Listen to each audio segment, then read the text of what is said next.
This meeting is being recorded. So I'm going to talk for a couple minutes. Maybe Lisa will show up while I'm introducing again the nature of effective public speaking. It doesn't want to be any different than talking to one person. So I'm speaking into the camera, into the lens. And when you do Zoom meetings, it's really nice to have oh, here comes Lisa.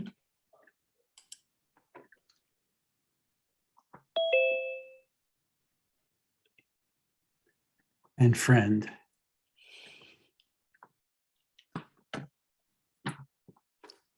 Hello, Lisa. Welcome. So I just started talking about the general idea of effective public speaking is to be with one person at a time. So I'm speaking into the camera lens, but I've done enough of that so that I see you peripherally and I feel the connection.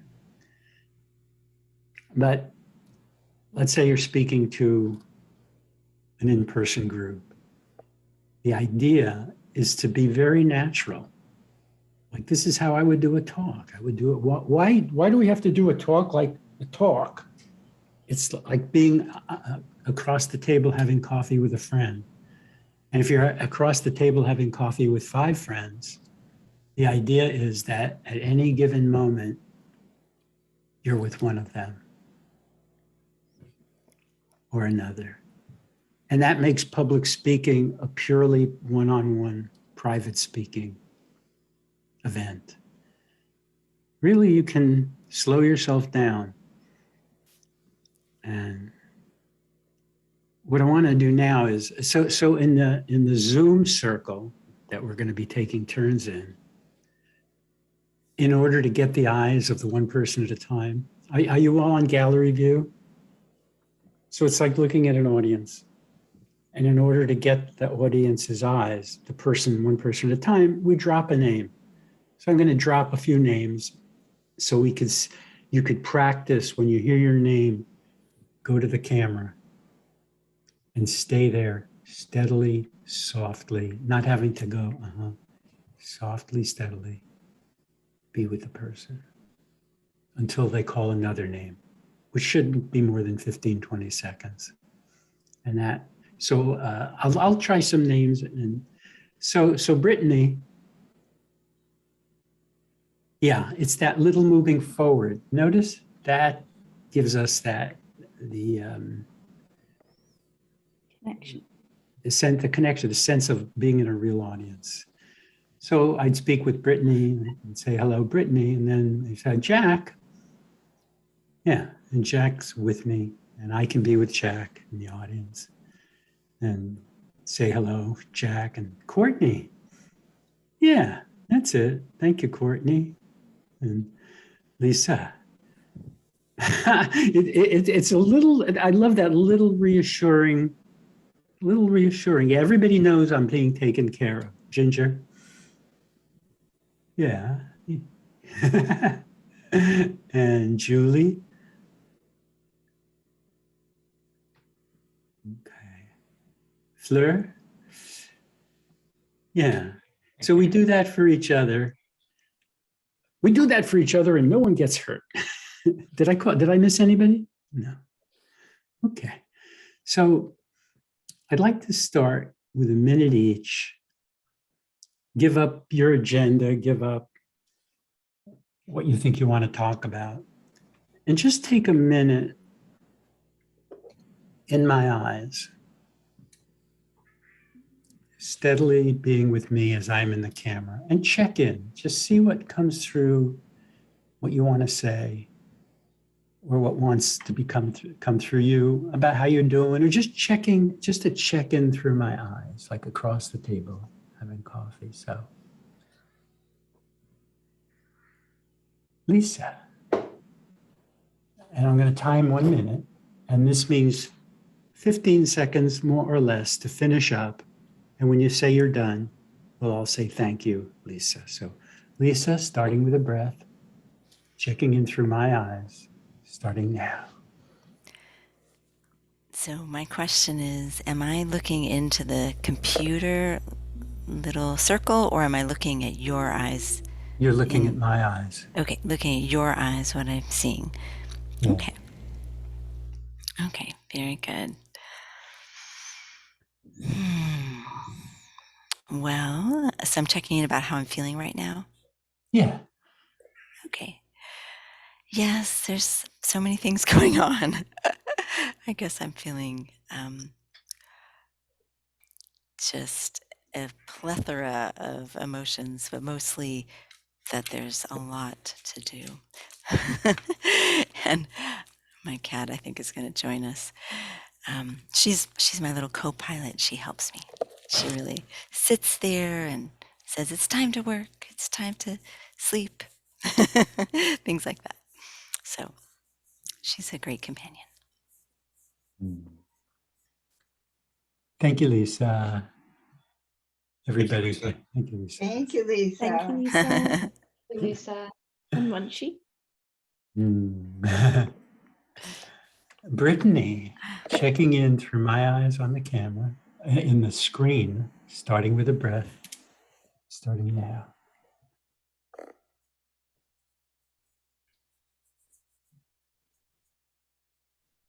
I'm happy to be here again. I've thought a lot about this whole speaking circle experience since the last time, and I had reflected on it and think that it's just a great opportunity for all of us to learn more about ourselves and our communication and really practicing active listening.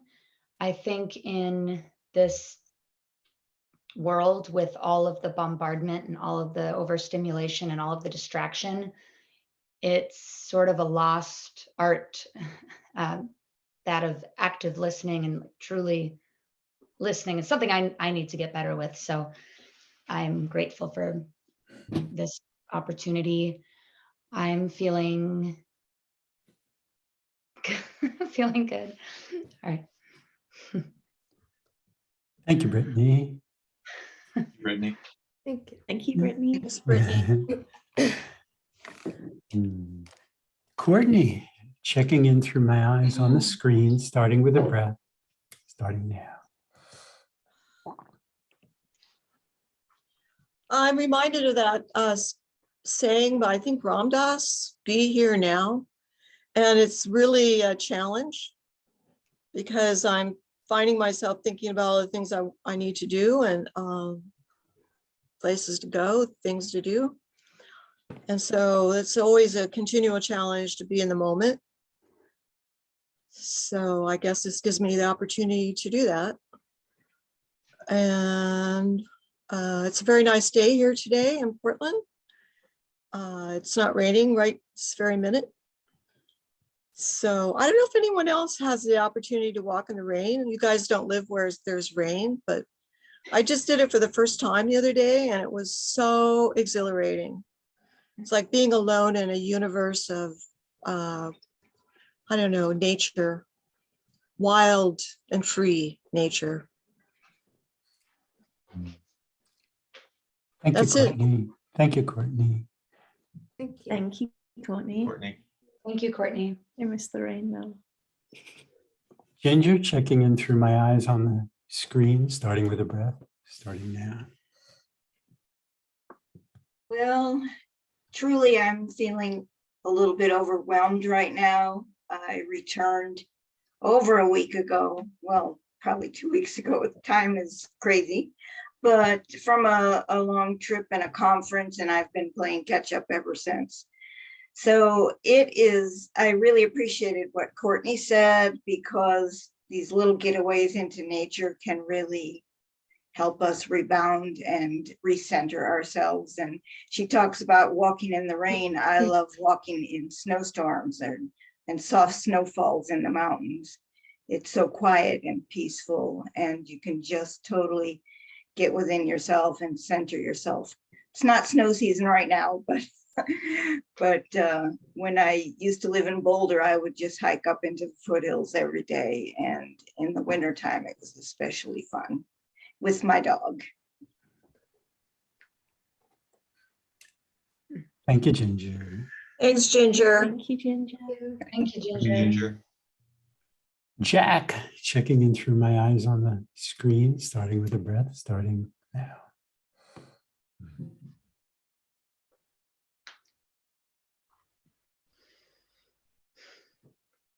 So related to what other people are saying, the list of to-dos and the bigger list of should-dos is gargantuan. So here in this loving and compassionate and quiet, forced environment of I can't do those things now. And then I realized, oh, this feels good. This is where I'm supposed to be, be here now, as someone recently said. And this is delightful. Let's just do one thing. Let's just be here. And you remind me also, Lita, for me especially, slow down. Don't, do the Jack song and dance, just calmer, quieter, more present, more still, more grounded. And I have the additional experience of doing enough circles to know that the finger means I can continue talking for a moment here and finish up my 1 minute. So I'm thrilled to be here, everyone. Looking forward to whatever will happen in the next now. Thank you, Jack. Thanks, Jack. Thank you, Jack. Fleur, checking in through my eyes on the screen, starting with a breath, starting now. Hi, Lee, and everyone. I'm feeling particularly good and refreshed today, and I feel kind of a bit guilty that everyone is feeling overwhelmed. I know that feeling a lot, and that's usually me too. But I was very lucky that I had some time off. I just came back last week, so I'm feeling very refreshed and extremely productive, and it's such a nice feeling to be getting lots of things done without the kind of mental baggage behind us. So yeah, I'm just hoping that everyone, those beautiful moments that you've been sharing about walking in the rain, walking in the snow, getting out in nature, it's so important, and it really does have like an incredible power to refresh our spirits and enable us to do our mission, what we're here to do. So it's very wonderful to be here with you all today. And yeah, I'm feeling extra grateful to be feeling refreshed. So yeah, thank you. I hope we can get that for everyone. Thank you, Fleur. Thank you, Fleur. Thank you, Fleur. Julie, checking in to my eyes on the screen, starting with a breath, starting now. I am feeling a whole lot of things. I'm happy to see everyone. I just returned yesterday from a month leave, so I'm also feeling a little overwhelmed to catch up on all of the work that I missed and all of the emails and Slack messages. So that is something. I'm also distracted. They've been doing construction right next to my house for about 6 weeks now. So it's kind of hard to concentrate, and my dogs will probably have something to say about it during this meeting. But then I'm also excited because I'm looking into fostering a puppy this week. So that's what I have going on. Thanks, and that's all I have. Thank you, Thanks, Julie. Julie. Thank you, Julie. Thank you, Oh, Julie. Thank you all for being here. And I hope to be passing on something that will make it really worth your while in terms of how to get the word out, in terms of how to use a talk, whether it's a 5-minute intro talk or a longer talk, how to start that talk in a way that makes it into a living room, small, large group. It makes it into an easygoing living room. And it starts, let's imagine you're being introduced and there's applause. And this also goes for doing Zoom talks. And there's applause. The applause stops. Imagine that. The applause stops. And the first thing to do that hardly any speakers do is take a full breath. because it's so common. Well, it's great to be here. That immediately you're coming from behind. You're not honoring that you've just been introduced. They're looking at you. They need a breath too, full breath. That starts you in a good place. And then one sentence, again, this is my teaching, and it works for most people, I think, is to tell a story from your life that connects to your passion for being here. And it wants to be one sentence that sets the stage for the story. And I think we'll have time to work on that because I think it's important. It wants to be a sentence that's so clear that it sets up a scene. It's almost like the first scene in a movie. Let's say a movie about your life. And it's an actual, there's dialogue, there's a situation that everybody could relate to. It's a situation. Just as an example, I used to do talks on listening, and I would start with, when my mom died 10 years ago, I was sitting at her bedside and she wasn't able to speak. It goes on to that I listened to her really well because she wasn't speaking. So I really listened to her for the first time. But I set the stage. My mother's in her deathbed, did I say? My mother's dying, and I'm sitting by her side, and we're not speaking. Stop. Everybody can see that, relate to it, wherever the story goes from there. So,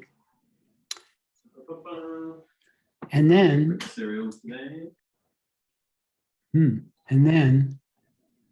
a full breath after that opening sentence so that everybody can go to that place. You're instead of just and then moving on to, everybody sees that there's something going on here. And then you tell a story, and it doesn't want to be more than a minute, minute and a half, 2 minutes. It's not a big, long story. It could be part of the story. It could be an incident. It could be one thing that gets you going, that made sense, that something happened, and at that moment you understood something or you learned something. Or it could be a story that happened recently, and then there's a flashback to something. And these things, this is when you could do that dance of breath, sentence, breath, that already sets you, frames you as a speaker who knows what they're doing. And it doesn't take much, but that's the thing that wants to be scripted, that opening sentence. And the opening story wants to be generally scripted. But after that, less and less scripting, because you've opened yourself up to just telling what you know and what this opening story opened up this channel. So let's work on that opening story. And I know some of you may not have one in mind, but maybe as other people speak, one will come to you. So, Julie, would you be willing to start? Sure. And actually, before we take all the turns, I want each person to get an opening sentence. So we don't have to, I don't want I stop and help you create that. And I think you said when we were talking before we got going, you said you didn't have a big story, which is good because you don't have to have a big story. It can be a something that seems small but meaningful, and somehow that fills a room if it's relatable. So, and I stopped you from saying it because I wanted to wait until now, Julie. Say a little about what happened, and we'll see what an opening sentence sounds like. Okay, so I was saying that I never had one big life-changing aha moment, but I've had smaller revelations that have basically led me. Well, tell me one of those events that we could see on the movie screen. Well, they're smaller. So I always felt connected with animals and the environment, but I never knew exactly how to help and what to do. So when I learned about animal agriculture and how just animals are exploited generally, it really hit home and reflected to me everything that's wrong with society. So I knew Okay. I had to help. So I'm going to interrupt here because we're missing something specific. Like ideas are wonderful, but people aren't listening to ideas until they know who is having them. So it's about animal exploitation. Was there a specific moment that really stuck? I guess very early on, and I don't really like this term, but that's what I'm going to call it, my vegan journey. I lived in Virginia Beach, so I volunteered at the PETA headquarters. Okay, that's already good. Okay. Does everybody get it? When at the beginning of my vegan journey, I volunteered at PETA headquarters where? In Norfolk, Virginia.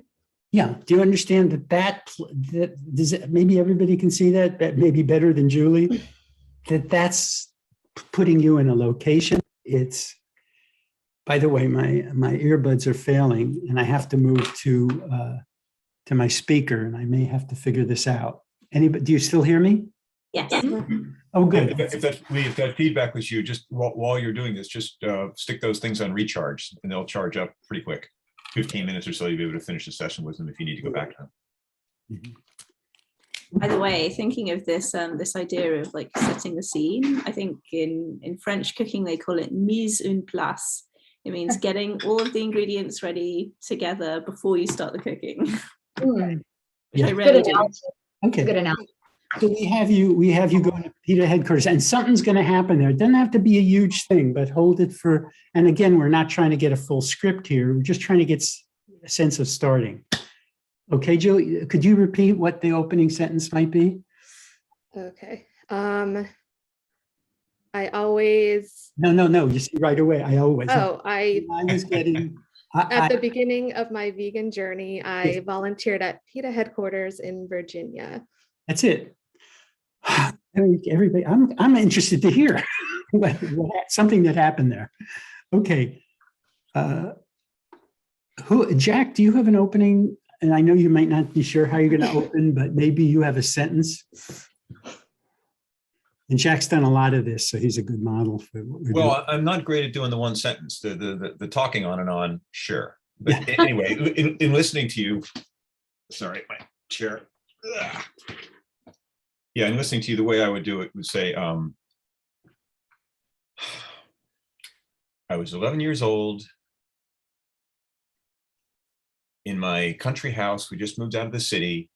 And I remember looking down from this couch I sat on, the family couch in the living room, and seeing for the first time a grown man on his knees, bending over a dog, loving that dog up.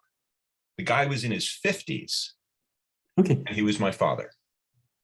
Okay. So that's a little longer than a sentence, but Jack can carry that off. Okay. That's it. I'm also reminded too, just listening to your working with Julie, it's like, oh, simple words, Right. pictures, descriptive pictures, right? Rather than conceptual stuff. And you could just tell it. You don't even have to dramatize it. It just says, I saw this person, yeah, good. Okay. Oh, by the way, Julie, you should add how old you were. None of your business, Lee. When you do, I don't remember.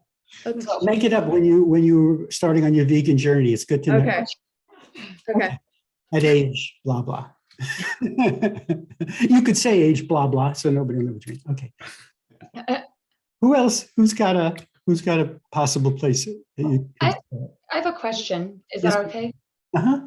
I sort of asked it earlier, but I wanted to share a story that was a very powerful experience of activism after I was already vegan, but it was like newly into my activism. Yeah. Journey.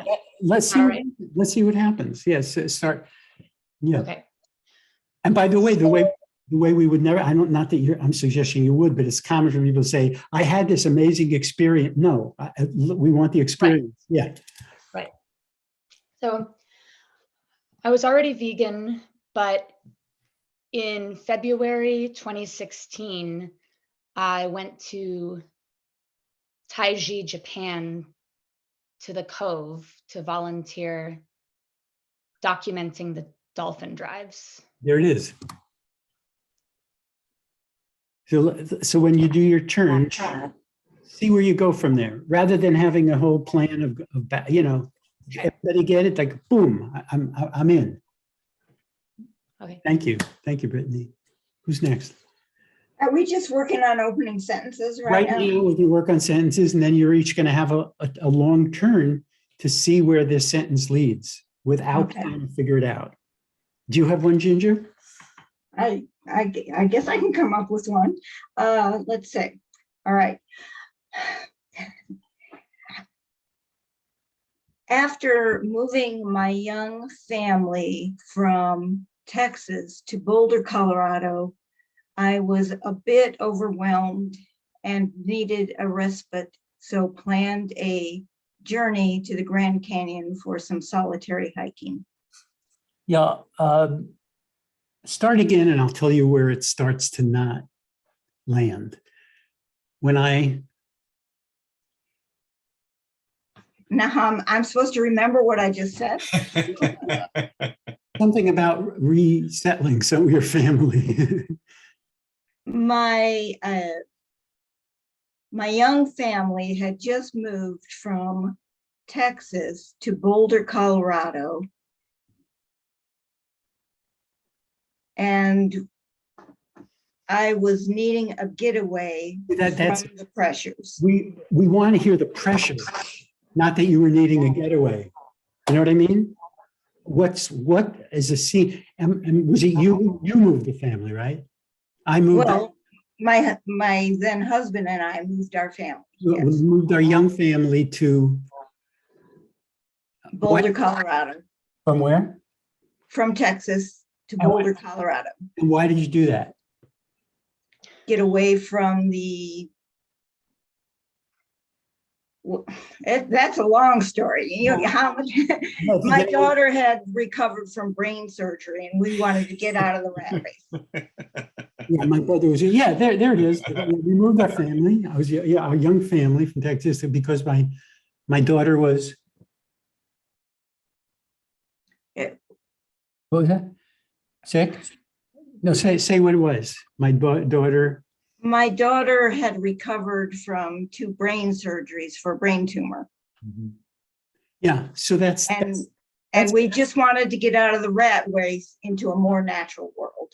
We were okay. outside of Dallas at the time. Okay. If we were doing this on paper and I could do it, after we would just shorten it to the facts. But that's right. That's a good opening.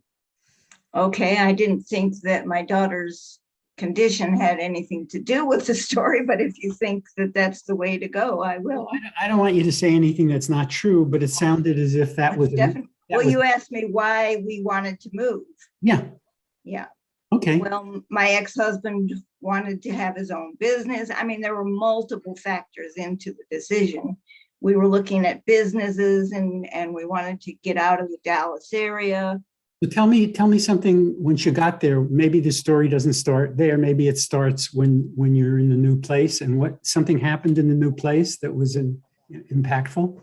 Well, I'm a person who likes to get away to nature, and I just wanted to get away for myself for some sort of I guess the Native Americans would call it a vision quest. The Australians would call it a walkabout. I just wanted to get away for some solitary time in nature by myself. Maybe that's So I just went and camped under the stars, slept outside next to my tent in the Grand Canyon.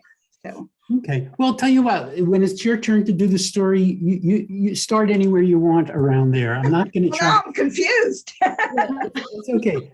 It's the move. It might not be your daughter's surgery, but it might be about, vision quest.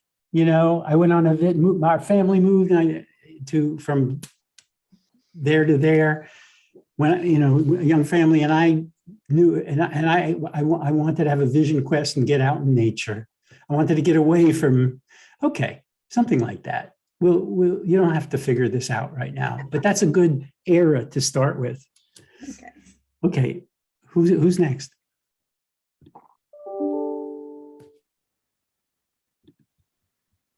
I don't mind going next. Go ahead, sir. So, an important part of my animal rights journey started when I was 14, and I was working in the basement lounge of a 90-year-old woman who was quite eccentric, with her two equally playful and mischievous dogs. That's it. That's it. You got it? Yeah. Yeah, we see it. Perfect. Thanks, Fleur. Who's next?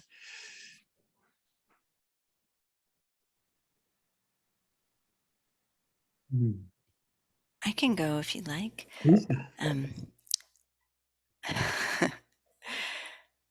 I was sitting on my deck the other day, marveling at this sweet bird family that had moved in to the tree right off the deck. Good. See, it could be something that happened this week because it's going to tie into something, but we're right there. See, it's a common scene. Let's see. Courtney, did you? Okay, my moment of awakening to animal rights did change my life, and it happened on a movie screen. Well, we're not, and I wanted to tell you too, Lisa, it isn't, here's a story about my interest in it. So that you don't have to say that, just tell the story, Courtney. Okay. We're going to find out why that was pivotal in your animal rights journey. Okay, well, my moment of awakening, there were several, so I'm going to try to think of one, was when I went to the zoo and I saw elephants pacing in a cage for the first time in my life. And that changed the direction of my life from then on. That's so perfect. And look how short it wants to be. How old were you? Oh, it was only like 10 years ago. Okay, 10 years ago, I went to the zoo. Mm-hmm. Actually, you could say 10 years ago, before I had the animal rights consciousness. You could say that, maybe. Elephants pacing in the zoo in a cage. And actually, that's enough. You don't have to say, you know, there's a place to stop. We all get that if you say it clearly. And then it could be, I was, you know, it hurt me or whatever. But you don't have to, but the second that breath would come first. Does anybody understand why? Because we're seeing a woman looking into a cage of elephants that are in a zoo, and it's something she's in, and it's a new thing for her and something's happening. Stop. We all get it. And then what was your reaction and what did it lead to? Does that make sense? Jack, go ahead.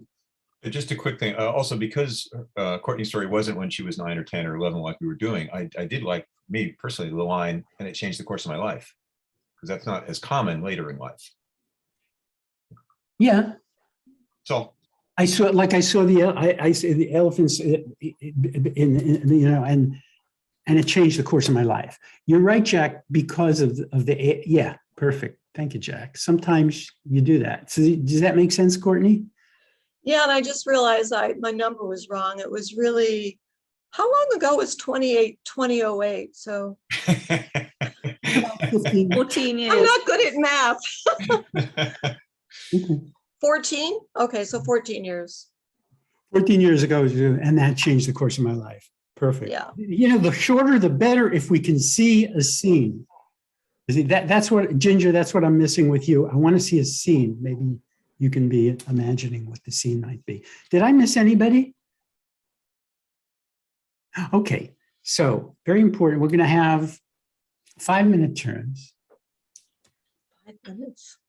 Now, don't think of that you're filling 5 minutes. This is the brilliance of Speaking Circle.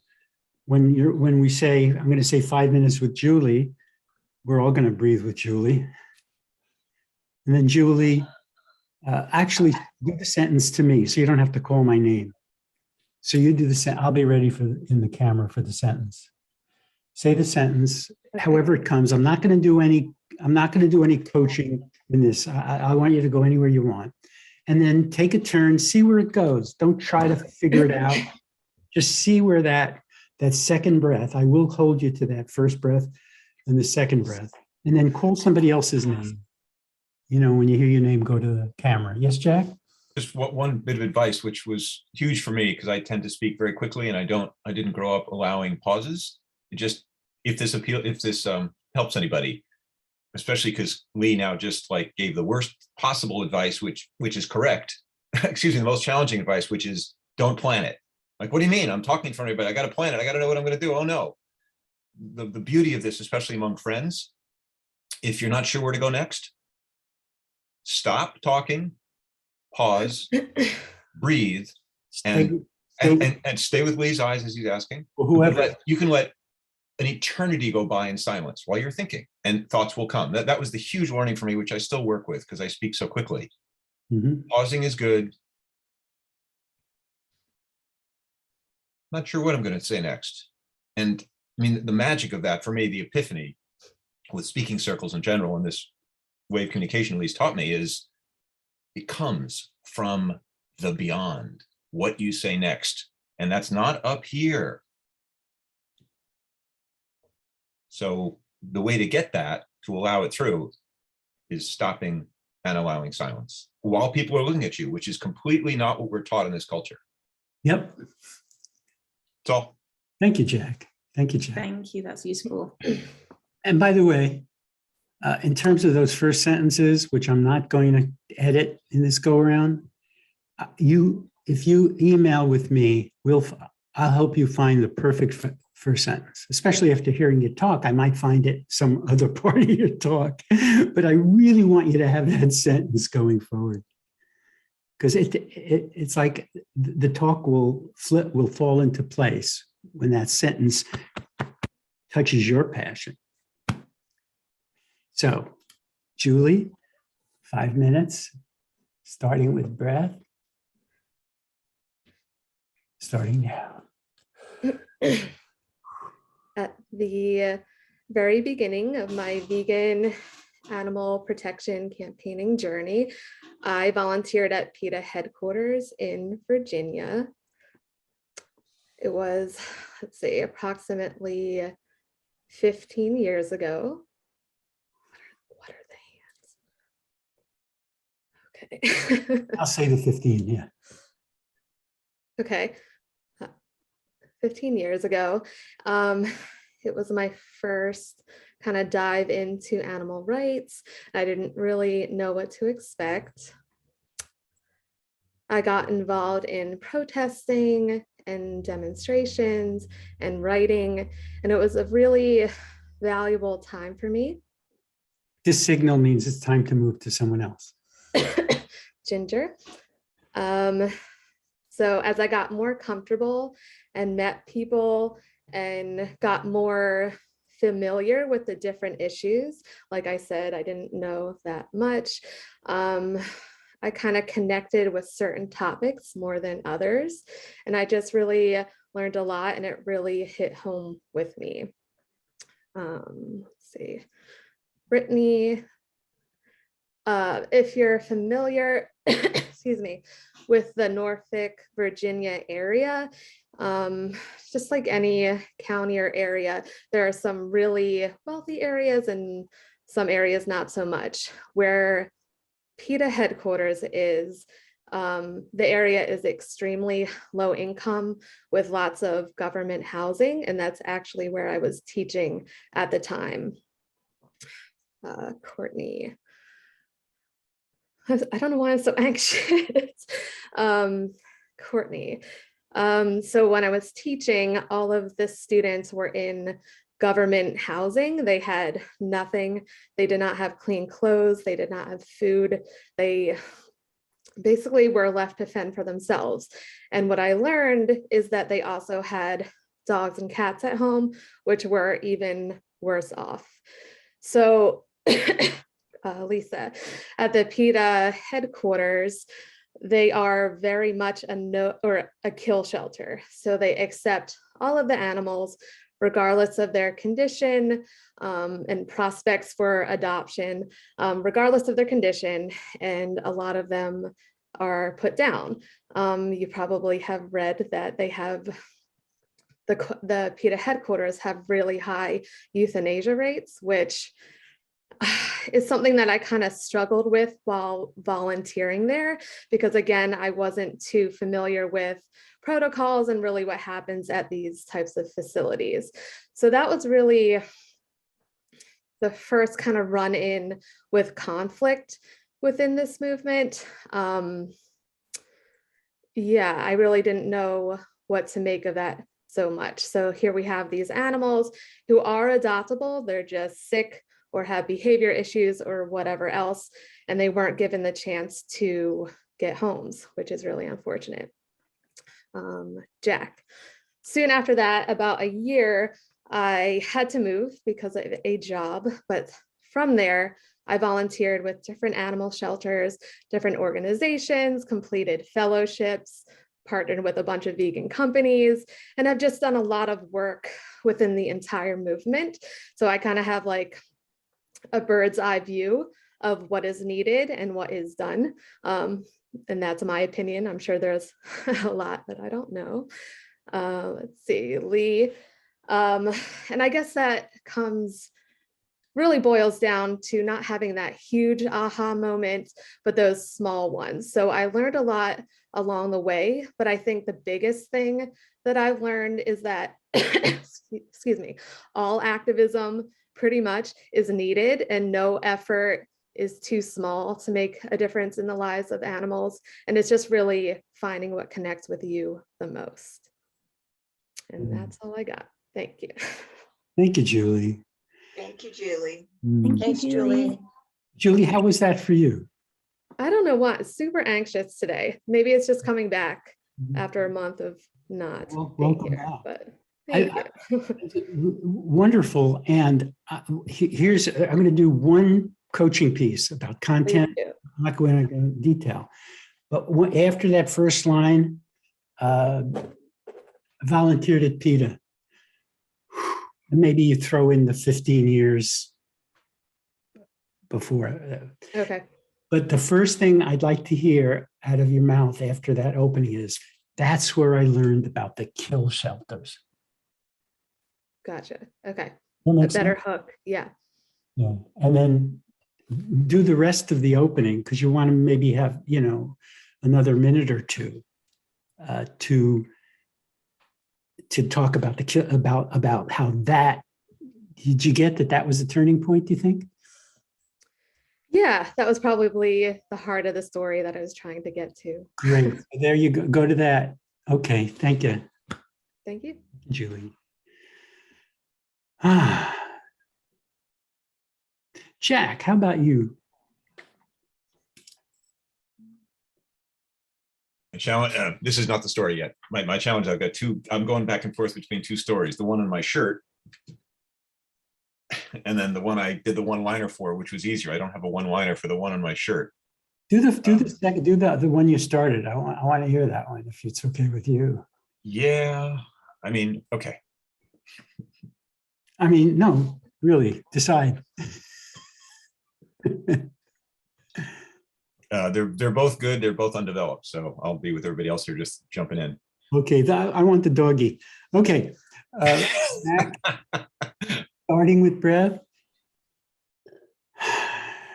With me, starting now. So you want, okay, got it. I'm going around the screen now. I'm not going up to the camera here. Not yet. Only when you're ready for the first sentence.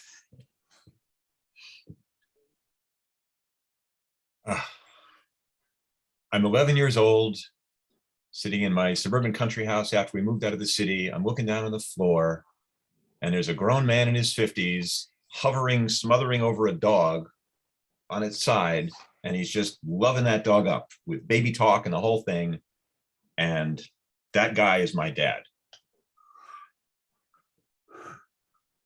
So that left a deep impression that behavior is acceptable, because I had not seen that before.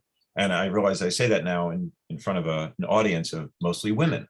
So this is a young boy looking at an adult male, my father figure, and literally my father doing this behavior, and no one else is in the room, just the three beings, two without fur, one with fur, and getting the message that it's allowed to talk baby talk as an adult to a dog. And Ginger, one of his lines, which I'll never forget, was, he's taking it, meaning the dog was sort of, like, what's going on, but didn't get up and didn't want to leave. So yeah, one of the two people there was more interested in giving the love than the other was receiving it. But Rocky, the dog, Courtney, Rocky was taking it. So I want to pull back, I don't know, 2 or so years. And the journey of Rocky, Brittany, has nothing to do with the rather violent, different role model movie starring that guy Rambo, who also did Rocky with, punching the crap out of people to show your manhood. When he was a puppy, Rocky had a white mark on his muzzle, which looked like a rocket ship. So his name was actually Rocket, but of course, Julie, that became Rocky. And how Rocky became the first dog in my life goes a couple years earlier. We had just moved to the country from New York City to get out of the rat race of New York City, to be out of nature in the suburbs, in a very wooded suburb in Westchester County, New York, Lisa. And we went out every morning to the bus stop way too early, 7:20 a.m., when children like me and then should still be asleep. And the neighbors next door were out at the bus stop too, and they were pointing to their front stoop, and there was a puppy curled up, like this big, puppy curled up, didn't have a name yet. And we got on the bus and went off to school, but leaving that situation behind. And Fleur, it wasn't until I came home after school that day that I learned that my mother went over to the Silvestris, our next door neighbors, and said, "What's going on with the puppy on your front stoop?" And the mother, Jane Silvestri, God bless her, I remember the name because I remembered things back at that age, said, I know, but if I go out and take that dog in, we're going to end up with a dog, and I don't want a dog. So of course, the next step, Ginger, was my mother took in the dog, found out it had wandered down the street from a litter of puppies up in Langland Drive. I remember all these names from my childhood. We lived on Byram Lake Road in the suburbs. And my mother then made the plea, Courtney, to my father, the kids are 9 and 11. If we don't get a dog now, when are we going to do it? It's the perfect time. So we got our first family dog. We named Rocky because of the rocket ship.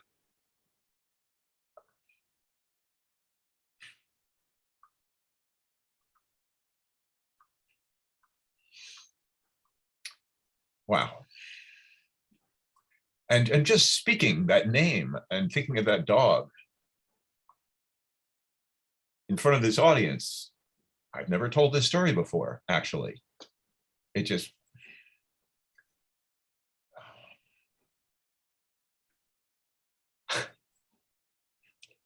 Julie, thus began my lifelong deepened connection with how amazing, domesticated dogs are, animals are, loving and present and forever playful and cheerful. And Rocky was my constant companion, me and my brother, but I especially was, if you couldn't guess, an emotional person, an emotional young man, and an emotional man still.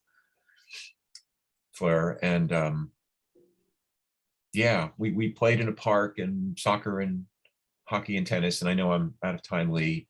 And Rocky was the constant companion. He would come running with these boys, in our young teens, early teens, tweens as they call them now, and into our teenage years. And Rocky was constantly with us, running around outdoors in the suburbs. It was a dream life for him. It was a dream life for us. And, I can't pass up a dog Lee on the street anymore without, somewhere thinking of Rocky. Mm.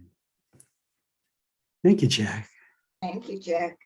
Great story, Thank you, Jack. Yes. That was beautiful. Thank you, Jack. And I want to point out, this is the wonderfulness of Speaking Circle, and Jack's done a lot of this, so he's familiar with this. The story of Rocky is a perfect place to start. And it might not even be your father on you've got, all you said, it can be, you can edit it down to 3 minutes about the history of Rocky and do it so that you feel the emotion of it. You can feel just the facts and allow yourself to feel the emotion. That's how you would start a talk. 3 minutes in there in your emotion about a dog, and understanding that consciousness has led to all your activism somehow.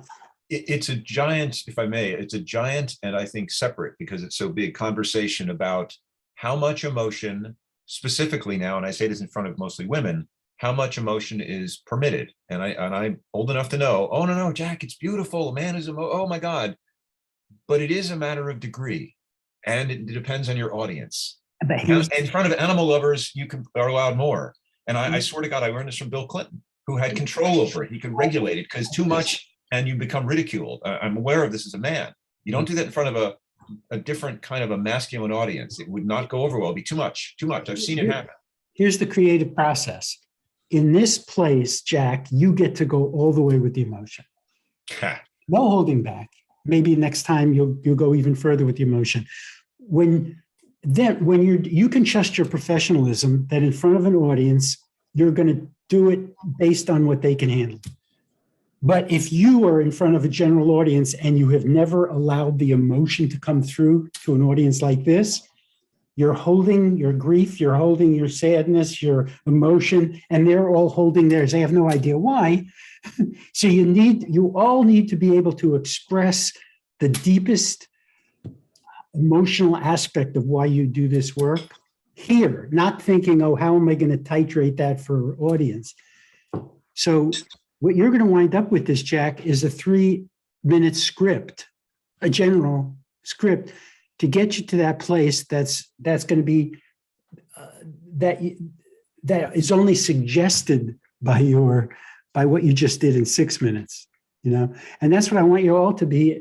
See, Jack had to go what he got through to get to the end of, oh my God, this emotion encapsulates my attitude toward animals.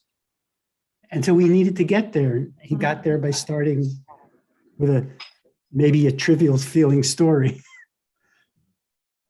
Can I wrote- I add something to Yes. that? As most of you know, I just got back from a conference in Washington, D.C. about saving wild horses. And I was one of the speakers there. And I wanted to share with Jack and all of you that many of the speakers were men. And almost every one of us who were speaking choked up at a certain point in our talks because things hit us. And I remarked after one of those occasions that we as advocates are taught when we're talking to the media and to legislators and other factors and people that we cannot be emotional or we will not be taken seriously.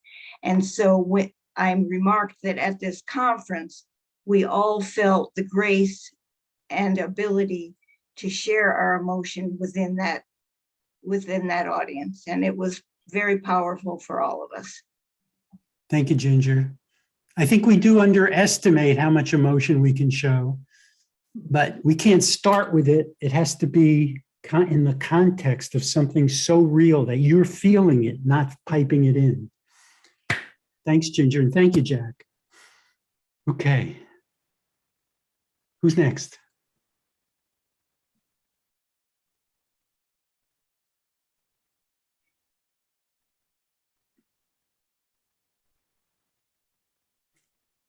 We're all trying to get our sentences. Okay. You can try out your sentence if you want before you do it. I'll go. Okay. There was, Wait, take a breath. Brittany, Ginger, starting with a breath. okay, and starting with Lee.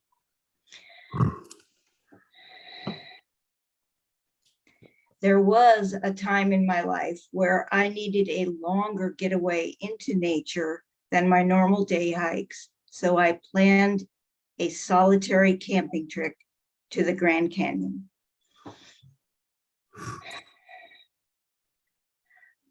I packed up a few belongings, binoculars, camera, and my paperback copy of Desert Solitaire by Edward Abbey, and said goodbye to my 10-year-old and 13-year-old kids and my husband, and took off. When I got to the Grand Canyon, Julie, I just began this solitary journey, pitched my tent, and put my sleeping bag outside so that I could sleep under the stars. But the tent was right there in case of rain or something. And I began this wonderful 3 to 4 day trip, Courtney, where I would do a lot of hiking down into the Grand Canyon. And it was a wonderful getaway, a wonderful vision quest type of solitary thing, Lisa, where I could begin to recenter myself and gather my wits about me. Then, Jack, it was time to leave, and I started my drive home.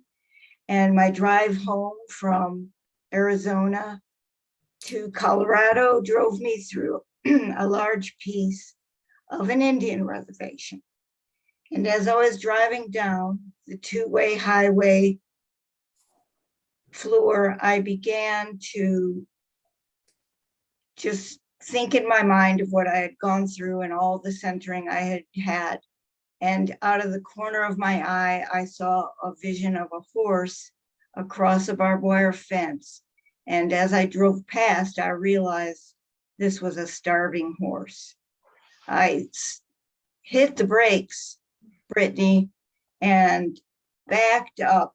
And there, right before my eyes, right next to this fence, was a horse that was quite literally skin and bones, just skin over a skeleton. And I got out of the car, Julie, and I walked over to the fence and I started talking to the horse, trying to give them some kind words.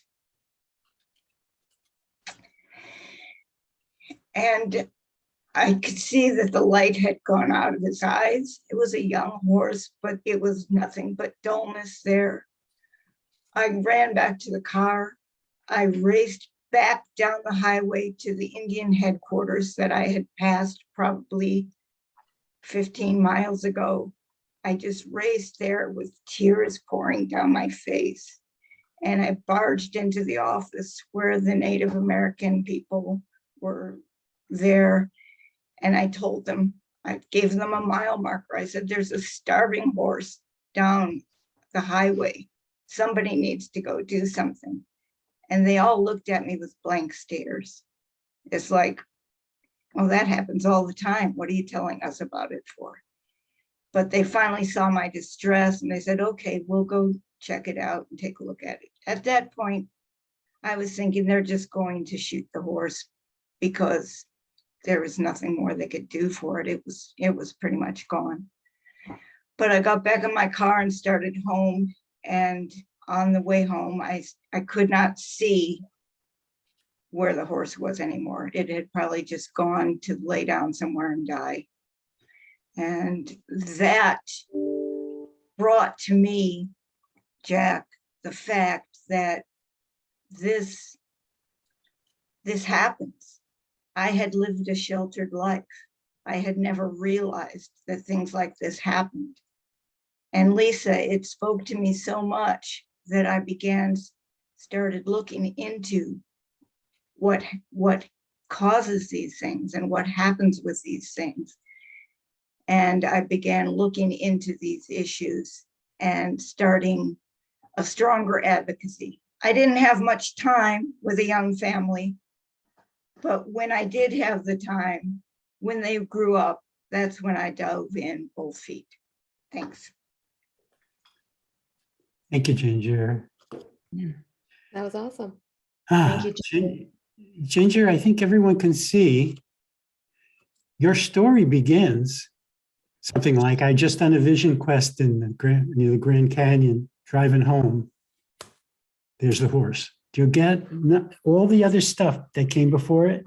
Not needed to get right to that story, because that story leads perfectly to where your passion is coming. Is it not clear to everybody? I mean, is it clear to everybody? Did you get that, Ginger, that that was the story? Yes, that was a story. I just thought it needed an introduction. Right. No, because we could see a movie, right? There's a woman, well, you know, kind of like in her power, you know, driving from the Grand Canyon. And I mean, that's all you need. Any comment on that? Did anybody learn something about that? Is that too I much? just thought it was really beautifully told. It was, Yes. I could see the horse, and I could see the Indian reservation and the long journey, probably empty roads, just very visual. Yeah. I appreciate that. And again, if I saw the script, I could help edit the script down to make it shorter and just the facts, but brilliant, wonderfully told. Thanks, Ginger. Who's next? Let me go so I'm not last again. Okay, Courtney, Okay, so do you have your sentence? Okay, so 5 minutes with Courtney, starting with a breath and then doing a first sentence to me. Lee, about 14 years ago, I went to the zoo, and what I saw there propelled me onto a journey that changed my life. Okay, I'm And gonna go back to just say what you saw first. okay. Life comes About after. 14 years ago, I went to the zoo and saw the elephant pacing in the cage, and what I saw there sparked awareness that changed the course of my life.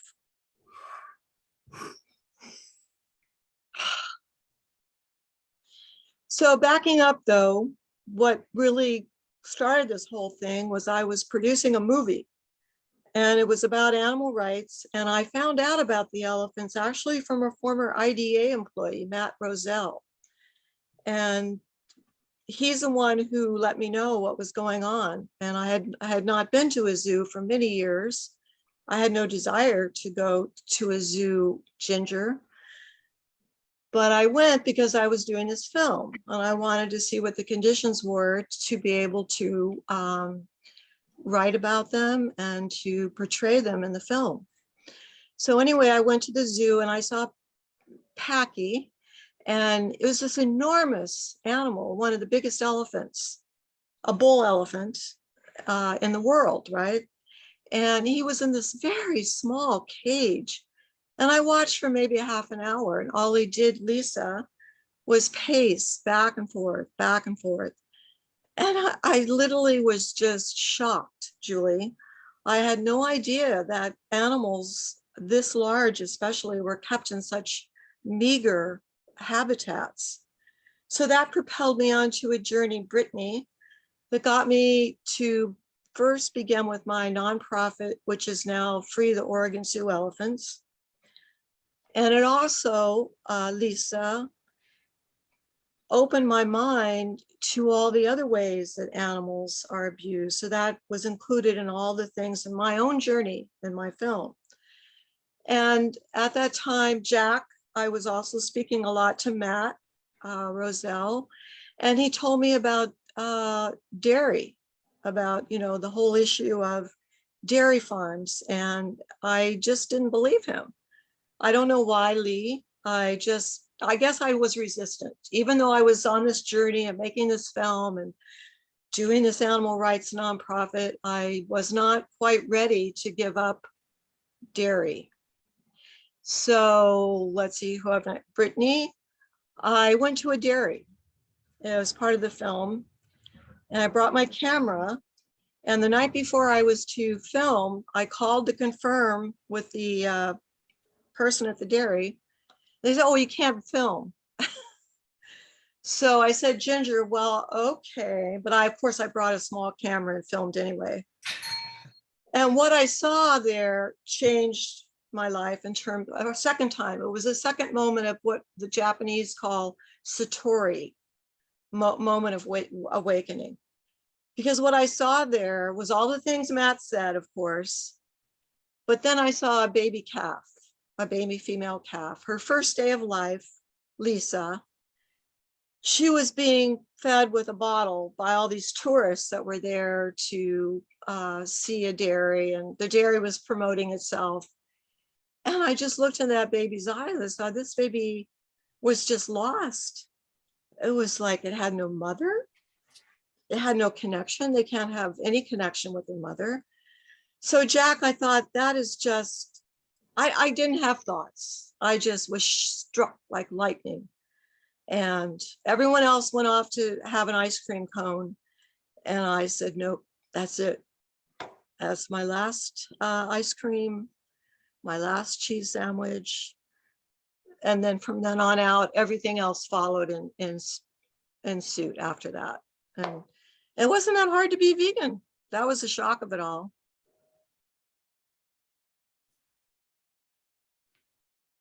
I have to do more? No, this means Okay. you can finish. Oh, okay, finish. Well, there is no finish. It's just an ongoing process of learning more and more and trying to adhere to Ginger, to the whole principle of ahimsa, which really is challenging in many more ways than just being vegan. As I'm sure, Jack, you know, not using any pharmaceuticals, not getting any vaccines. All of these things are challenging because all of those things are tested on animals. And as Gandhi said, Julie, it is the worst evil in the world, vivisection. So anyway, my journey continues to learn all of this information. Yeah. Thank you, Courtney. Thank you, Courtney. By the way, I quite liked it ending with, you know, you said that was my last ice cream, that was my last cheese sandwich. And guess what? It wasn't so easy to be vegan. I really liked that. Leaving it there for me was. Well, he made me go on for a minute. He suggested it, but you can stand up to Mr. Lee. Oh, I see. I didn't know that was an option. Okay. Yeah, it's an option, Lee, right? It's not. So Courtney, you've got all the right stuff in there. I want to help you scripting. And the idea, I think because, were you a filmmaker? Did you start because you were a filmmaker? Mhm. So as you started being more like, I was a filmmaker. How many years ago was that? I started in 2008. It took me 7 years to make the film. So I finally finished it in 2015. So 2007, or 14 years ago, I was a filmmaker, and 14 years ago, I was going to start making a film on animal rights. And somebody thought it would be a good idea to go to a zoo. So I went to the zoo. I hadn't gone to the zoo for a long time. Stop. Okay. And then, I was supposed to breathe there, right? yeah, you're supposed to breathe somewhere. But the thing is that you want to do, Courtney, is really talk about this elephant for a few sentences. Because that's where the emotion came. Well, I know, but I was trying to avoid that. I know, and you have to stop you can't, if you avoid that, you're avoiding the audience's grief. You're telling them that they're not allowed to be sad. In other words, you really want to talk about your relationship, what you saw with the elephant, and how that not only you're making a movie, now I really have my soul is in this movie now because I saw that. Something like that. But again, yes, Jack. So just a detail, very pictorial and very moving. I remember your words for some reason. You said, I'd never seen, the large elephant was in a, quote, meager habitat. And for me, before you said meager habitat, I was thinking, wow, that big elephant is in a tiny box, pacing back and forth. And I wanted to give me more detail. And as Lee was just saying, so I'm just reinforcing that, I agree. great visual, really powerful. That there's a lot of emotion there and more details to the picture. Yeah. Okay, So Courtney, I think that's your work here, maybe even before we're done with this 2 hours, is to use this opportunity to get into how that felt. Knowing that, now, today? not today maybe, or next time, Oh, but I'm saying that that is your work, because if you're going to avoid I know. that emotion, you're avoiding letting them join you in a common cause. So I know it's a big step for you, but at least we know what it is. Yeah, I'm sorry, I'm saying something again. It's so interesting. Like, I totally agree with what Lee just said, Courtney. He's like, why would you not show that emotion? Says the guy who just said, I shouldn't be showing emotion. Oh, boy. Yeah, it's really, I feel vulnerable not being able to control it. And it always happens every time. So Well, nothing new. that's the vulnerability that makes a masterful communicator. Masterful communicators don't just, polish it. They get into places where they don't know what's happening and they allow it to not happen or to happen. Hmm. But that's Honestly, Courtney, when you spoke last time at our first speaking circle, and you were emotional and you were giving your story about Paki, like that really, it really made an impact on me, and I just felt really connected with you. And it like, even now I'm thinking back to it, I'm like tearing up a little bit thinking about it. I mean, it really has some power there, a lot of power. Mhm. By the way, Yeah, but I just want to say, I think that, like, Jack, when you were talking about Rocky, I could tell you were tearing up, but it didn't take over you. That's my fear, is it takes over. Mhm. It's not like I could, and then I'm okay. You have to, so I think I said this 2 weeks, you have to let it take over you here. Here is where you have to let it take over you to see what actually happens. Because your fear of it taking over you might be an empty fear. Lee, God, what a topic. I agree with you. Courtney, you have to feel safe in this environment, even with friends and, with coworkers and all that, where nothing bad will happen. But still, there's the training of, like, it's not safe to do this. And I realize as the other end of the topic, which is big, is I've got my perspective as a man in front of an audience. As women, of course, I'm told by women in my life, well, I can't be too emotional because then I'm a hysterical woman. The male audience will think, oh, emotional woman. So there are limits to it also, but I agree with Lee. This is the training ground where if you do too much and feel it and don't want to feel it, but allow yourself to feel it, you can always regulate it and let it move through, and then you have some sort of control over it. If it's always tamped down, I mean, that's just unhealthy. That's just unhealthy for us as souls, to not allow things to feel that are inside us, that are percolating. And I know that from emotional growth workshops, which are different than this. That's not what Lee is setting up here, but where time and again, just years of this stuff I did, where men and women said, if I reveal this thing, this vulnerability, this pain, this shame, this tragedy, if I was abused, whatever horrible thing it was, if I reveal that, I will be outcast. I will be pushed from society. Everyone will hate me and don't want to, that's disgusting, or I don't want to feel that. It's too much. And in every single case, without exception, when people had the courage over a 4-day workshop to actually express that stuff, and it was a hell of a lot of crying and sobbing. I mean, deep stuff, way more than anything we're doing here. In every case, people had the opposite reaction with the group. Everybody went over and like, oh my God, it was so beautiful, because it's universal. We feel this stuff. And that's the most profound thing I can say, which I can't even express in words here. It's just the thing that we're most ashamed of and have to bury can be the thing that connects us in ways we never dreamed possible. Yeah, actually very well put, Jack. Thank you. So that's your job. Oh, by the way, Courtney, the very name of the elephant hits people, Paki. I know, it's a stupid name. And that's what's sad. The saddest about it is that he's this majestic being and he's called Paki. Well, but that's perfect. It's a Pachyderm. I know, it's a child's name. A child named them. So anyway. Okay. Well, you're going to get mileage out of that name. I don't care. I just want to get through that name. That's all I want. Courtney, it's a beautiful name for what we just said, Pachy, obviously short for pachyderm. It is a child's name expressed with love, with sweetness and connection to, oh, it's Packy, very sweet. And then we take that love of that animal, stick this giant elephant, one of the biggest you said, in a tiny box. Right there is the exquisite, Yeah. painful contradiction. Wow. You got it, Jack. I think Jack should tell my story. It's yours to tell, and you can tell it like no other, Courtney. You lived it.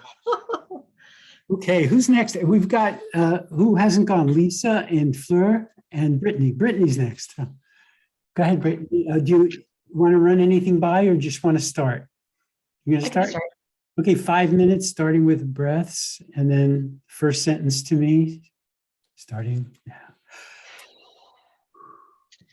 Lee, I was already vegan and a pretty new animal rights activist when I decided I wanted to do a month-long volunteer trip for animals, which took me to Taiji, Japan, to volunteer documenting the dolphin drives. It also took me to Thailand after that to volunteer at Elephant Nature Park, a sanctuary, which I will get to a little later in my story. So Fleur, I had seen The Cove, the documentary, The Cove, which many of you have probably seen. And I was thinking where I wanted to go do this volunteer trip for animals. And I decided to just dive in with something really intense, and which was going to Taiji, to the Cove. And then Ginger, I thought I would follow up with something that was uplifting and beautiful, which made me decide to go to an elephant sanctuary in Thailand. So I did, Julie, 2 weeks in Japan and 2 weeks in Thailand to make the month-long trip. I volunteered, Jack, with Dolphin Project. There's also Sea Shepherd that had been documenting the dolphin hunts, the two groups, and they were on the scene at the same time. I'm a big fan of Sea Shepherd as well, but I ended up going and doing the volunteership, Courtney, with Dolphin Project that had been started by Rick O'Barry, because I was very inspired by his story, Fleur, which is that he had been a dolphin trainer as a young man for the TV show Flipper. I'm sure I'm telling some of you things that you already know, but Rick O'Barry was a dolphin trainer who had an epiphany, who realized that dolphins do not belong in captivity. They do not belong being forced to perform and do tricks. They do not belong in marine parks. And I could go on and on about Rick O'Barry's story, but I had read his book, Jack, called Behind the Dolphin's Smile, about his awakening. And he became a full-on dolphin advocate, advocating against the captivity of dolphins. And so, Julie, I went to Taiji, and I was a pretty new animal rights activist. This was in February of 2016, and my eyes were opened beyond what I expected. Courtney, I had seen The Cove, so I knew the awful brutality that happened to dolphins in the Cove in Taiji, but being there in person was like very impactful. So just to give you an idea of our experience as Dolphin Project Cove monitors, Fleur, we got up at about 4 a.m. each morning, and we bundled up because it was freezing cold there at the time. And we went out with camera equipment, and we watched as the banger boats set out from the harbor in search of innocent dolphin pods. And Julie, what they would do is when they spotted a pod, they would hit these metal poles to create a reverberating echo through the water that would startle the dolphins and put them into a frenzy. And then they would corral them, they would push them with the boats, the boat formation, into the cove. And I suppose it might be hard to hear the graphic parts, so not sure if I should go into that or not. But basically, as a cove monitor, we couldn't see the actual killings because the dolphin hunters kept that hidden. It was out of our sight, the actual stabbings and, you know, killings themselves. But we saw the pods being held in the cove, and then, you know, we saw them being corralled over to the area that was concealed around a corner, where they were unfortunately killed in a brutal, you know, faced a brutal death. And so, you know, I was a pretty new animal rights activist, and it was very difficult, Lisa, to witness this atrocity. And the other part of the story, that part of my experience, Courtney, was that there were the dolphins that were not killed, but were captured to be sold to the entertainment industry. And those dolphins were carted away on the boats, on the sides of the boats in slings, and put in sea pens. So where they were contained, they were confined, and then, you know, later sold and sent off to various marine parks. And I'm long-winded in my story here, Ginger, because it's full of many details. I'm not even going to get to the part about flying to Thailand after Japan and volunteering at Elephant Nature Park for 2 weeks, sanctuary in northern Thailand, Jack. But that was the second part of my volunteer experience in the early part of 2016. And I did, Courtney, one last thing to mention is that I got to participate in an elephant rescue on the day before I left Elephant Nature Park, which was incredible, rescuing an elephant from a trekking camp. And because I was a 2-week volunteer, I got to be part of the group that went on the truck to meet the elephant en route from a trekking camp to go to the sanctuary. Her name was Shri Pai. And I believe I need to wrap it up now. So, Julie, that is all I have to say for right now. Thank you, Brittany. Oh gosh, I can't. It's hard to. It's funny, Brittany. It's hard to decide what to say, because like there's so much involved in it. I could write like a whole. Well, we're gonna simplify it, because at 4 minutes in, you got to the story. Everything you said before then, interesting, but nothing that's compelling. So what was the hook?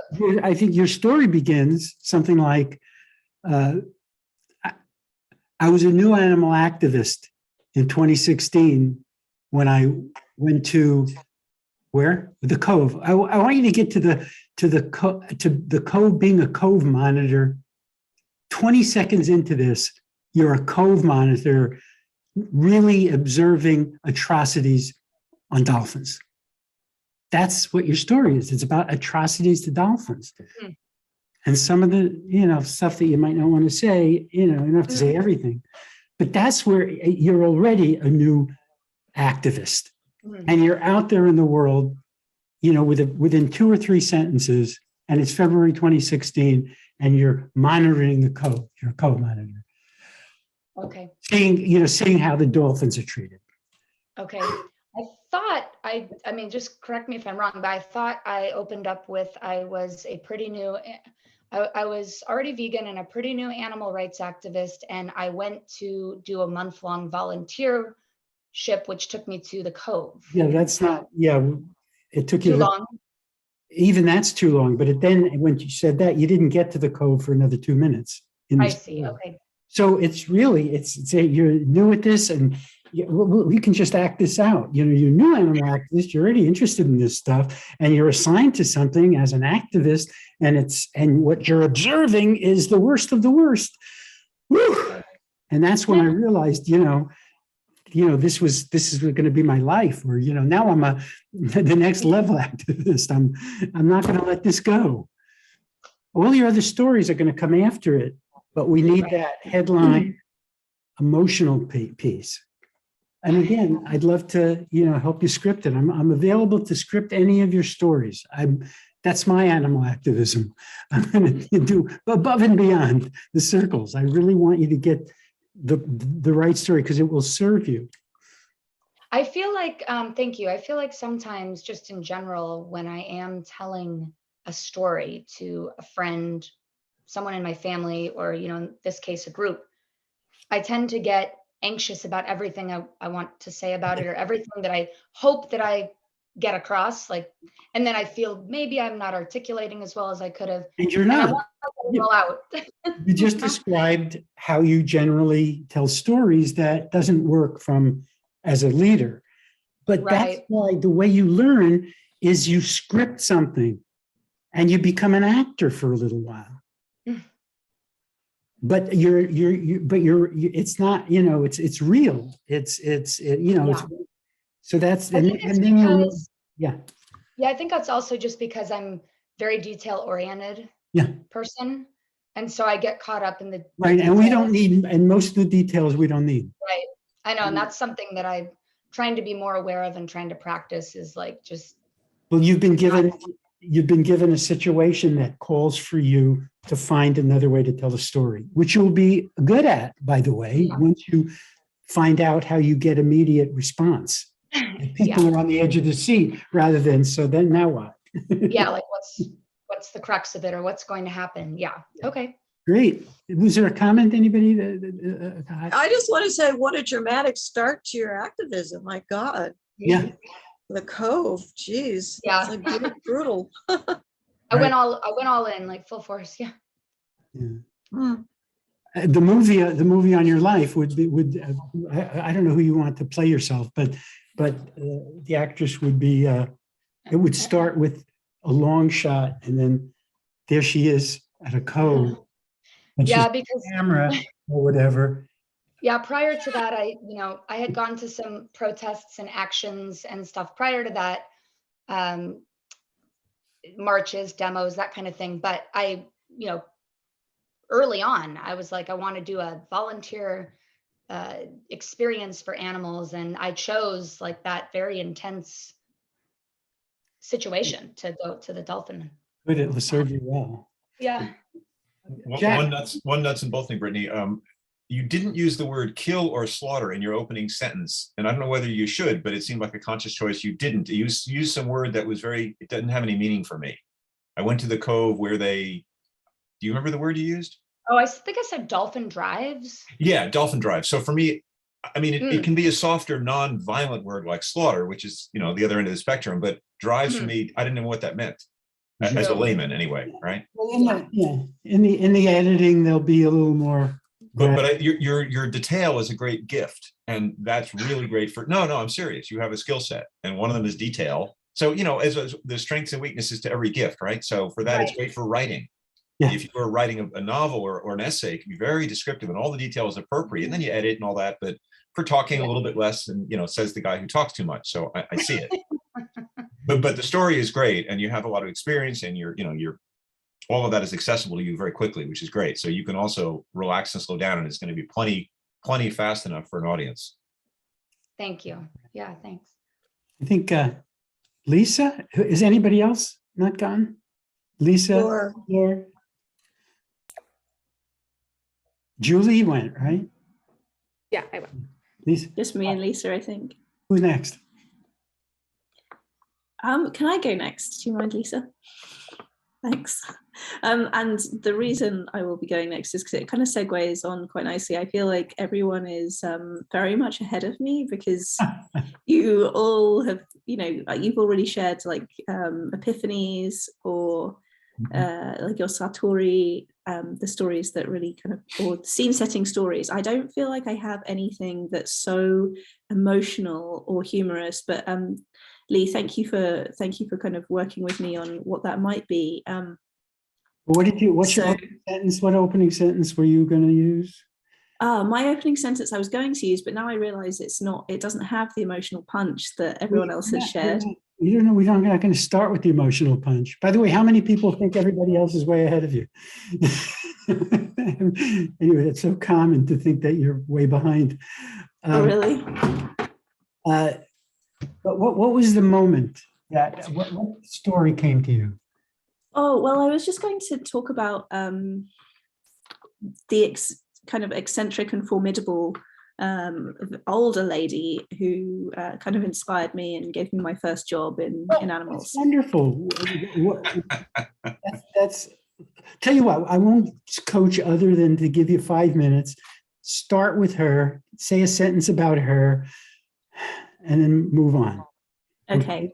5 minutes with Fleur, starting with the breath. Okay, this is very unscripted and rough, and I don't know where we're going. So Everybody's unscripted. it's an adventure. Okay, but take a breath, starting with a breath, starting now.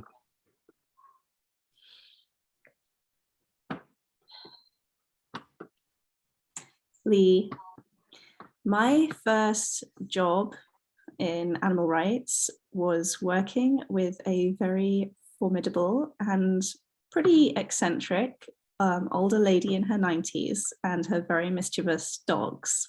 She was a friend. Sorry, I missed that. And what? Oh, and her very mischievous dogs. Brittany, my great-grandparents introduced me to this woman who was in her 90s, and I would go around to her house and do tasks for her. Julie, she was quite phenomenal and very strict. I would always turn up exactly on time because otherwise I was kind of worried that she would tell me off severely. And Ginger, she would actually dictate her newsletter to me, and I would draft up the whole thing for her verbally. Jack, we were sitting in this pretty dark lounge, and there's beaded lamps, very intense scents wafting around this area, and every now and then these mischievous dogs would run in and start vying for my affection. But Courtney, they were really quite stinky, and I was trying really hard to focus on this verbal dictation to get these very important words out, because Lisa, this very formidable woman, ran all of the rescues for Staffordshire Bull Terriers throughout my county, in fact, the 2 neighbouring counties. And this one time, Ginger, I don't know if it's appropriate for me to tell you this story, so hopefully, Lee, you will let me know if it's too far. But I'm sitting there with this amazing woman who I really respect, and her tiny dog comes in, and Brittany, he is very excited, more than he's very. This dog is getting turned on. We're not doing anything too exciting. We're just, writing out the newsletter. And I'll never forget this, Julie. She just walks over to the sink and grabs out a cloth. Jack, we've been using this cloth to wash the dishes after we've had lunch. And she just grabs it, Courtney, and cools off the dog. Not only that, though, Lisa, she then throws the cloth back into the dishwashing, and I'm just so horrified. But I'm so committed, Ginger, to this cause and the sweet dogs. And to me, it really spoke to Brittany, this commitment that that this wonderful woman had to her dogs, and having almost no boundaries in what we were doing. And Julie, I kept going back, but I didn't do much dishwashing after that. So Jack, we produced a lot of newsletters and we saved a lot of dogs. And Courtney, I guess you can say that is really one of my big introductions into the animal rights movement. So Lisa, I would say I've overcome some things, but they're not the traditional animal rights things you might think of. Okay, thank you, Fleur. So here's the thing. There's this woman who's eccentric, strict, 90 years old. I bet there's a bunch of examples you could give of ways that she inspired you with her commitment to these dogs. but you haven't come up yet with them. No, I haven't. But, you know, everybody's got a different way in. And yours doesn't have to be that kind of emotional pull that you were thinking you had to compare yourself to. There's this woman, there's stuff that happens, there's little incidents that happen. They could be very little, but your job is to journal and really say, I don't know, I don't remember, and meditate and write some stuff about your experience with that woman. There's some gold in there that you haven't tapped. Thank you, Lee. I really appreciate the feedback. And yeah, that's going to be difficult for me. I find it very difficult to remember my own stories. Yeah. And even Courtney, when you were speaking about the dairy cows, it really, it put a light bulb back to when I must have been about 7 or something. And there were some dairy cows giving birth in the field next to my aunt. And the farmer came and took the baby away. I watched the baby being born, and then it was just, I mean, there's been a lot of small things throughout my life. No, There's your first sentence, as Lee's going to say. First of all, you're in the habit of saying this is a small thing. Jack and I both heard this is a huge thing. Whatever you just said, what was it? The dairy farmer, and I saw the baby taken away, like, whoa, slow down, Miss Smart Person, say that slowly. That's amazing. How old were you? What happened? So I was around 7 years old. I was staying with my aunt on the weekends. I loved horses, and she and I would actually go horse riding, something I don't do anymore on moral grounds. But there were all these cows next door, and she was like, "Oh, they're all pregnant. You might get a chance to see a baby being." You might get a chance to see a baby. And then so she called me to say, Fleur. I was waiting all weekend. I was, really hoping, and it was getting close to when I would go home to my mom. And she's like, Fleur, there's a baby being born right now. Go over to the field and be very, very quiet and respectful, watch at a distance, but you're going to see a baby be born. So I go over, and there's this beautiful, beautiful cow. And I had a good relationship with these cows. Get to the end of the story. So yeah, so there she is giving birth, and this lovely baby comes out, and she's licking her baby clean. And I was just really moved by this new life kind of in front of me, so big. And then the farmer comes across the field in his overalls, and he starts picking the baby up and leading the baby away. And I was walking with them. I was kind of surprised, like, where are you going? And I said I was kind of running to keep up with him and trying to avoid cow pies. And he said, "Oh, well, it's unfortunate." I said, "Where are you taking him? Where are you taking the baby?" And he said, "Oh, this one's, unfortunately, he's a boy." And I said, "What do you mean, unfortunately?" Whoa. We don't have time for the whole story now. Halt. Because when you tell this story, it's going to be quick.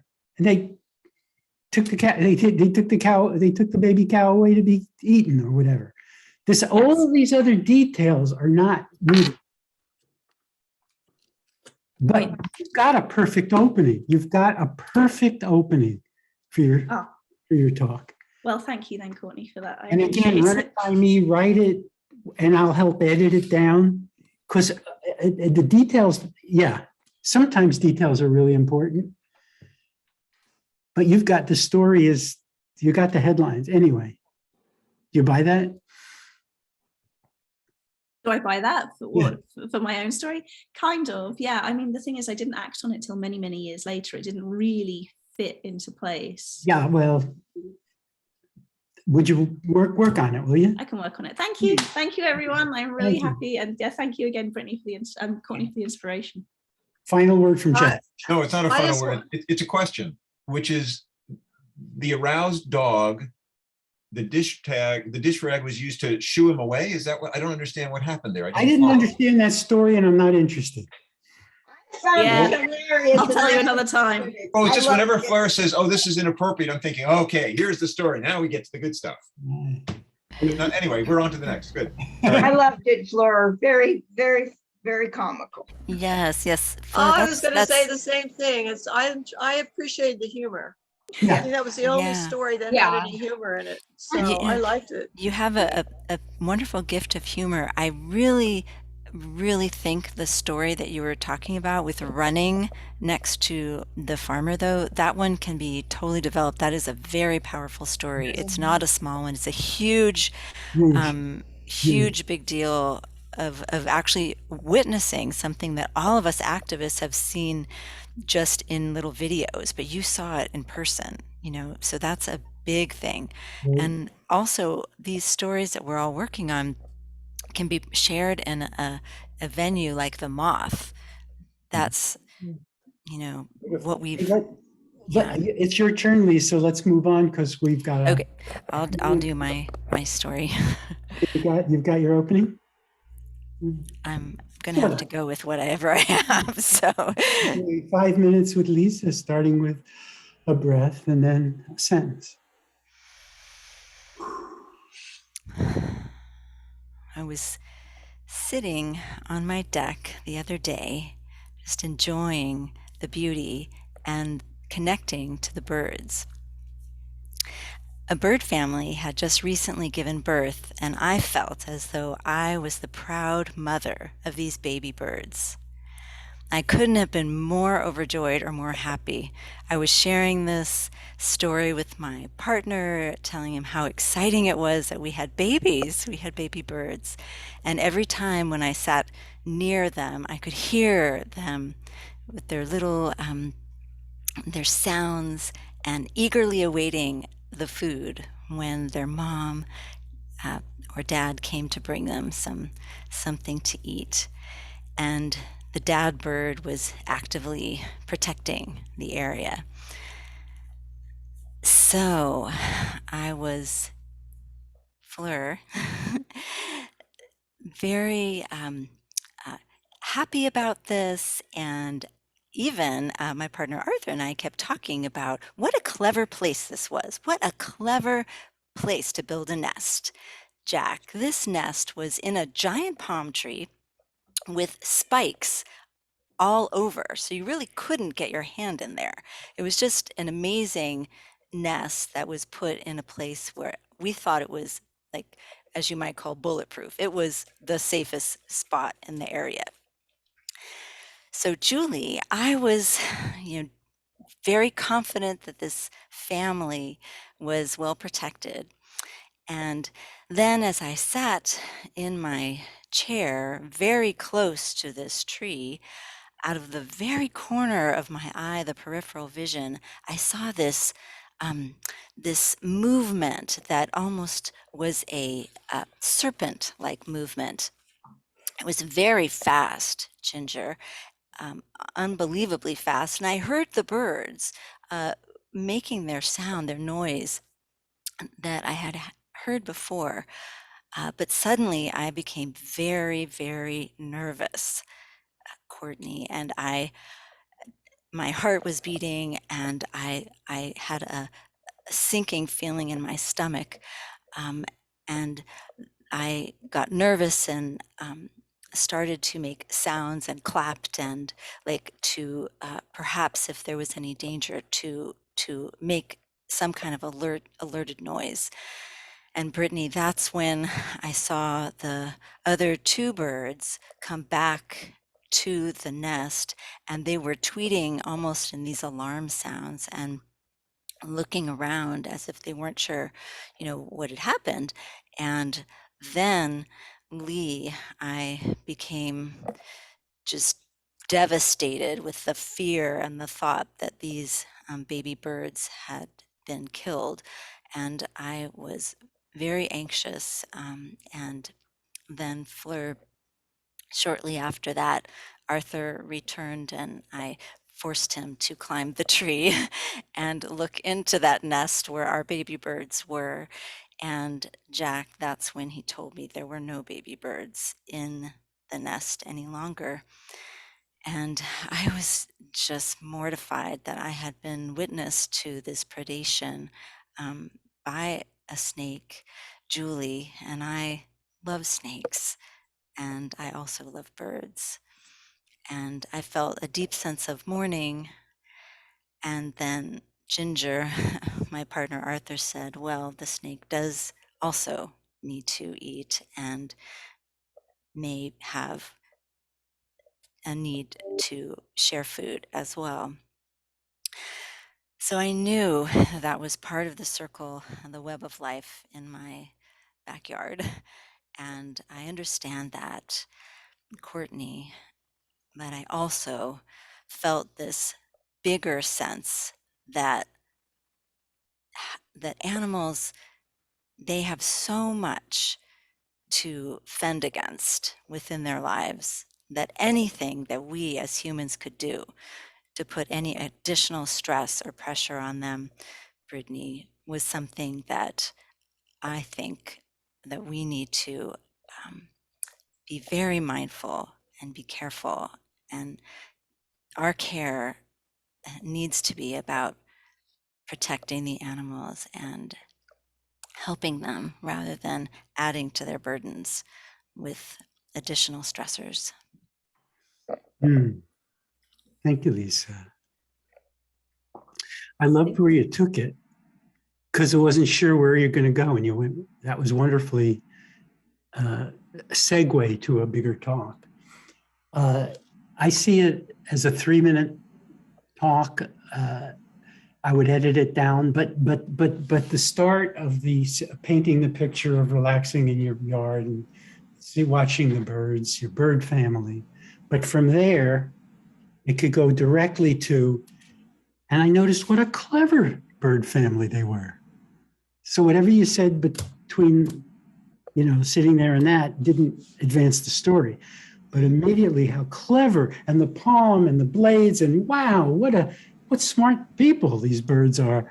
And then the third act, danger, and you can cut all of that down because it's just, the predators and this fear and the tweeting and then you're getting your partner to look up there later and no birds, and that's like 2.5 minutes into a story rather than 4.5 minutes in, just the facts. And then where you took it was perfect. So it's just in editing now. It's in the editing room now. And if you want to type it up and send it to me, I'd love to help. But that's perfect. Any comments? Yeah, sure. Well, what I appreciated about yours, Lisa, is you went deep into the experience and really took your time with the details and like the evolution of the experience, I guess, instead of trying to get too many details in. Like for myself, I feel like I felt rushed because I felt like I needed to get all these details in.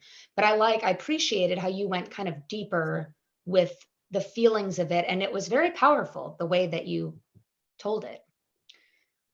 If that makes sense, like just going deeper with slow with the details instead of me, I was like, I felt sped up on my storytelling. And I also realized how fast 5 minutes can go when you have a lot to say, And like after the story and the story leads to why you're here, there's a lot more space for more details, but that first story just needs enough details. And so instead of having to say how you felt, it shows up in the way you're talking about the details rather than having to go.